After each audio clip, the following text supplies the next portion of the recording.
자녀 결혼 자금 마련을 위해 빌렸던 2,500만 원을 포함해 3천만 원 넘는 빚을 지고 있는 권모 씨. 소득이라고는 아이 돌보는 일을 하며 받는 돈이 전부인데 매달 빚을 갚고 나면 남는 건 거의 없습니다. 죽으라고 벌어갖고 돈이 뭐 여기 저기 뭐 이렇게 돈이 못 달라는 거예요. 생활이 전혀 안 돼. 쌀 팔 돈도 없어요. 결국 2달 전 신용회복위원회를 찾아가 채무 조정을 신청했지만 빚 갚기 어려운 건 여전합니다. 주민센터에서 나 웬만하면 말하기 싫은데 그냥 좀 도와달라 했더니 한 달을 도와준대요. 그래서 추석 전에 100만 원이 나왔어요. 지난달 기준 우리나라 전체 가계부채 잔액은 1,079조 8천억 원. 가계부채가 6개월 연속으로 증가하며 사상 최대치를 경신했습니다. 한 달 사이에 주택담보대출이 6조 1천억 원 늘어난 게 가장 큰 이유였습니다. 경제가 아무리 큰 위기가 없는 이상 자연적으로 증가하는 부분인데 생각보다 많이 늘어났다는 게 좀 문제인 거죠. 액수가 늘어난 것도 문제지만 소득이 뒷받침되지 않아 제대로 못 갚는 일도 급증하고 있다는 것이 더 큰 문제입니다. 권 씨처럼 채무 조정을 신청한 사람은 올해 7월까지 10만 7,400여 명으로 이미 지난해 1년 신청자의 78%에 달했습니다. 특히 이 중엔 월 소득이 300만 원 넘는 사람도 11%나 됩니다. 부채가 증가하는 속도에 비해서 이 성장 잠재력이 점점 낮아지는데 그 문제는 뭐냐면 돈을 벌어야 부채를 갚을 텐데 돈을 벌 수 있는 능력이 점점 줄어든다는 거고.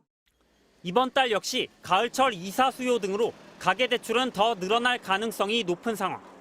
이와 함께 시중은행들이 이번 주부터 주택담보대출과 전세대출 금리를 최대 0.3%포인트 연이어 올리고 있어 가계의 빚 부담은 더욱 커질 전망입니다.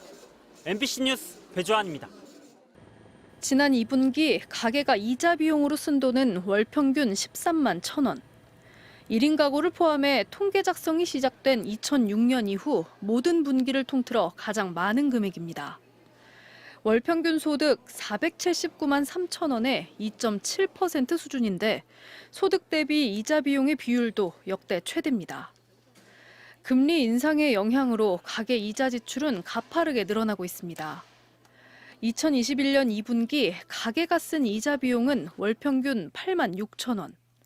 2021년 8월 이후 기준금리는 0.5%에서 현재 3.5%로 올라 금리가 3%포인트 오른 2년간 이자 지출은 52% 급증했습니다. 반면 소득은 증감을 반복하고 있어 소득 대비 이자 부담이 커지는 상황입니다. 전체 가구 가운데 이자를 내는 가구 비율은 39.9%로 10집 중 4집은 주택담보대출 등으로 이자를 부담하는 걸로 나타났습니다. 특히 전세로 사는 가구의 이자 지출이 2년간 가장 크게 늘었는데 2021년 2분기 10만 2천 원에서 지난 2분기 21만 4천여 원으로 110% 증가했습니다. 소득 대비 이자 비용의 비율도 전세 가구가 가장 컸고 자가 월세 순이었는데 상대적으로 대출 비중이 큰 젊은 층이 전세 가구에 몰려있는 영향으로 풀이됩니다. 하지만 당분간 이자 부담 감소를 기대하긴 어려울 전망입니다. 미국 연방준비제도가 긴축 기조를 이어가겠다고 밝히면서 국내 시장 금리는 오름세를 보이고 있기 때문입니다.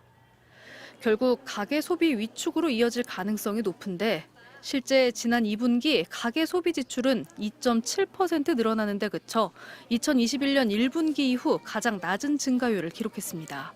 MBC 뉴스 양소연입니다. 결혼을 앞둔 32살 김모 씨는 신혼집 마련을 위해 지난주 특례 보금자리론을 신청했습니다. 신청 액수는 최대치인 5억 원.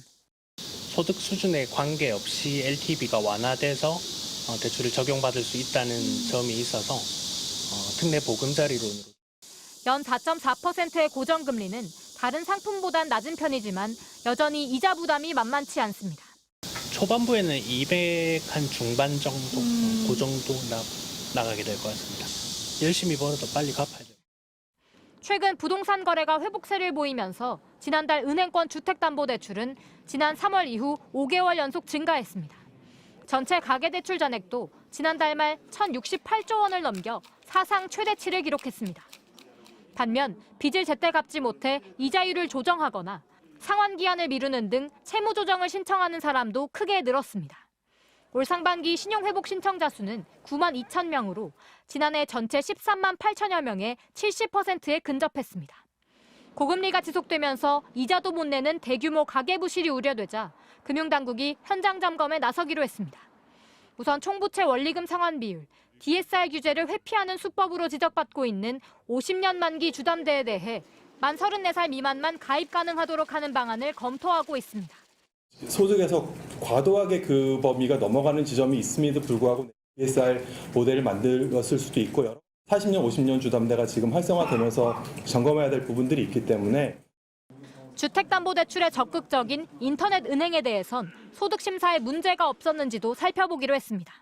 다만 주요 가계대출의 하나인 특례보금자리로는 고정금리 대출 확대라는 긍정적인 측면도 있어 필요하다고 봤습니다. MBC 뉴스 고재민입니다.